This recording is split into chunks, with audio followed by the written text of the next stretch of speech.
Thanks very much. It's a real pleasure to be here. I was a bit worried I might be given a lapel microphone and there might be an electric shock if I speak for too late, so I'm glad that's not the case. So I've been asked, given this title, Seeing, Doing, Learning, Innovation to Delivery of Healthcare, really providing the perspective of a clinician, academic, around how do we innovate specifically in the sphere of healthcare delivery. And really, I thought it's useful to start. We've heard the term many, many times today, and we will for the next 2 days, looking at the definition of innovation. This very helpful one tells us this is the action or process of innovating. But perhaps the synonyms are a little bit more helpful. It's about change, simply about change. Change could be minor, variation, or it could be major, revolution, transformation. But of course, all of us who work in trying to innovate in healthcare delivery know that it's nothing but simple. And the challenge of innovation in healthcare delivery is particularly challenging. And I think the reason for that, and again, I think we all appreciate that, is that healthcare delivery occurs within really complex health systems. And not just one health system, but multiple health systems that coexist.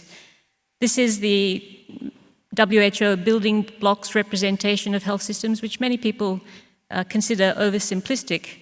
But nevertheless, I think it represents that for innovation in healthcare delivery to produce outcomes such as improved quality of care, improved health outcomes, more equitable outcomes, etc., improved efficiency, there needs to be a contribution from multiple interacting components of the health system. And to produce change in that environment is exceedingly challenging. I think it's one of the most challenging things that you can strive to do. And that, in fact, has led to the birth of a whole new discipline, a relatively new discipline of implementation science. And this is, for those who are not familiar with it, many of you will be, it's a theory-based science to promote adoption of particularly new evidence-based practices and policies and procedures into routine care, normalizing it into routine care. And that's fundamentally associated with changing the behavior of individuals or organizations. Very hard thing to do. It uses mixed quantitative and qualitative methods and focuses not only on the evaluation of any innovation, but critically and underutilized, I think, for the development of new innovations in healthcare delivery across multiple levels of the health system, and particularly aiming to identify those factors that would facilitate and scale up. So the title I was giving, Seeing, Doing, Learning, I think provides a nice framework to describe implementation science. So the seeing part is really understanding the problem that you're trying to innovate around. And importantly, in terms of healthcare delivery, understanding the system determinants of the problem. Secondly, doing, which is taking a very systematic and I think scientific approach to producing the innovation. And finally, learning, which is a comprehensive approach to understanding how that innovation is being implemented and how the likelihood of scale-up and sustainable scale-up can be maximized. So what I'm going to do is in this presentation, is just take you through a very grassroots specific example of how we try to take this approach to developing and implementing an innovation. And the problem we were trying to address relates to cardiovascular disease. Everyone knows globally the leading cause of disability-adjusted life years, as we heard this morning, biggest driver of healthcare expenditure in this country and many countries around the world. And within that, hospitalizations are a big driver of costs. So we wanted to focus on the prevention of preventable hospitalizations. These are largely preventable disease in the community setting. That was the problem we wanted to focus on.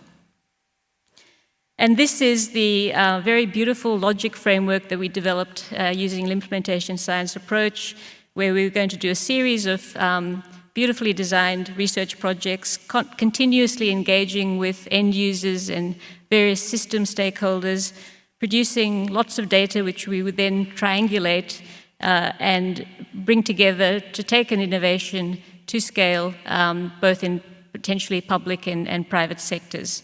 And this framework, hopefully you can't read any of it, that was my intention, but this framework can be more simply used in the see, do, learn type framework, which I'll take you through. But of course, this wasn't the reality. The reality was very messy. It was certainly not sequential. It was very iterative, and there were many missteps from which, in fact, I think we did learn a lot. So the seeing part was understanding the problem better. What were the determinants? What was the extent? And importantly, what were the health system drivers that would either facilitate or create barriers to any potential innovations? And this involved desktop research in both quantitative and qualitative methods. So over a couple of years, a number of large-scale cross-sectional studies in different sectors in the Australian primary care community, both mainstream and Aboriginal community-controlled health sector, showing fairly large treatment gaps. This was the use of preventive cardiovascular medications in individuals at high risk of having a heart attack or stroke that would lead to hospitalization. And what this slide doesn't show, that even within the sectors, there was a huge amount of variation between practices. The more important part, or the equally important part of the seeing, was understanding the system influences of the problem and therefore a likely solution. And so this is a fishbone or Ishikawa diagram that was populated through mainly qualitative methods to understand why were GPs perhaps not in a position to prescribe optimal preventive therapy to patients at high risk of heart attack or stroke. And you can see a number of domains there. And we chose to focus primarily on the resources and support and to develop an innovation that was centered on clinical decision support for GPs to prescribe therapy. But we were very conscious that if this was going to be effective and bring about the type of change we were seeking to bring about, that we had to consider the other domains around priority and patient barriers. The next part was the doing, and this was focused on having decided broadly what we wanted to focus on, what type of innovation would best address the problem, what do we already know about these types of innovation, we don't want to start from scratch, and how do we then develop a usable solution. And again, mixed methods, literature reviews, qualitative methods, and most importantly, a very highly iterative co-production process with end users. And that was the longest part of the process to try and get this right. And this was the intervention that we ended up with. At the core, the technological innovation was a quite highly sophisticated point-of-care decision support tool with complex algorithms that had to be EMR integrated with the electronic medical record. GPs would not use it if it was not integrated and if it required more than two mouse clicks to get useful recommendations. It had to take an absolute CVD risk approach because that's the way the reimbursement models were moving towards. The PHNs that were supporting GP practices required it to be integrated with their own audit and feedback processes. There had to be a patient engagement component. And importantly, most of the end users we spoke with were not going to use it if it was single disease focused. So it had to it had to expand to other comorbidities that patients commonly experience, and the algorithms had to always reflect the continually evolving best practice and best evidence. We then, this is essentially the end product at the first phase of development, which was this decision support tool, and the whole process was published. The next part was the learning, and usually many people, I think, do stop at, is it effective? And I think that is one of the issues we have in research in this area, is that that's where things stop. We also wanted to understand for whom was it effective and under what circumstances within these complex health systems, but most importantly, how can it be scaled and how can it be sustainable? Importantly, just as we look at safety as well as efficacy for drugs, it was important to look at unintended effects within the health system. And so this involved a very large randomized trial, post-trial observational study, mixed methods process evaluation, and some economic research as well. This was the results of the trial. This is 60 practices, about 40,000 patients. Important improvement in the primary outcome, which is optimal treatment in high-risk patients. Still large treatment gaps, but nevertheless, when you compare it on the left-hand panel with other decision support tools, quite a lot better than what's out there currently, and potentially an important innovation. The post-trial observation period, however, raised some red flags, and you possibly can't see that very clearly, but the bottom panel shows that while treatment rates continued to improve, the top panel shows that screening for new risk factors flattened off. So there clearly was potentially an issue around sustainability. And the qualitative process evaluation also explored in some detail why we had a lot of variability in the findings, which we didn't in fact have. And the sort of bottom line findings from that was that change was influenced by a number of things, not just the intervention itself. It was a complex interaction between the intervention, issues such as organizational mission and values, the role of leaders and teams, and the technical competence of the software itself.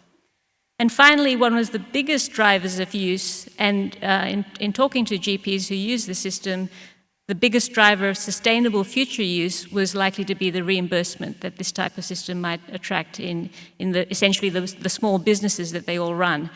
And so we completed an economic analysis that looked at the likely reimbursement that a public payer might be able to afford under their cost-effectiveness thresholds, and whether that would fit into common business models for GP practices in Australia.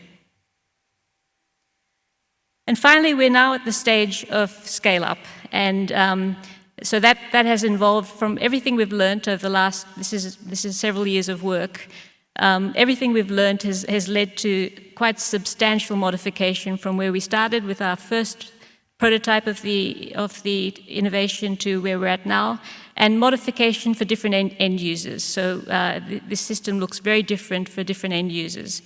And that really underlies the partnership models and the funding models that we're developing to scale this up. And there's two routes that we're pursuing. One is public, and in Australia that's become a bit more complicated with the rapidly changing environment, with things such as the MBS review, with my health record, and the new reimbursement models in medical homes that are being trialled and piloted across the country. But we've had quite a lot more success with the commercial scale-up, and interestingly, initially, more so internationally in China and India, where we have two partnerships, and hopefully soon we'll have one in Australia. But in each case, the intervention has had to be substantially modified to fit the local health context, which of course varies considerably. And so that really brings me to my last slide, and perhaps I think the thing that I've learned, the most important lesson I've learned through this whole process in doing other similar projects, and that's the importance of context when innovating. This is a fishbone diagram for where we're currently trying to take this basic concept, the innovation around using decision support to improve cardiovascular medicine use, to rural Indonesia. Obviously an extremely different health system. The fishbone diagram here shows very different system barriers, ranging from lack of a national cardiovascular disease program, through to regular stockouts of basic essential medications, through to a lack of any guidelines for cardiovascular care or training of healthcare providers, and lack of affordability for many patients for basic medications. And this is in a population in which 40% of the adult population has hypertension. So through this sort of process and the process of developing the innovation here in Australia, the clear message for me is that for successful innovation in healthcare delivery, context, and particularly health system context, is absolutely king, or queen, I should say, perhaps, and is crucial for actually eventual implementation, scale-up, and most importantly, sustainable scale-up. Thank you.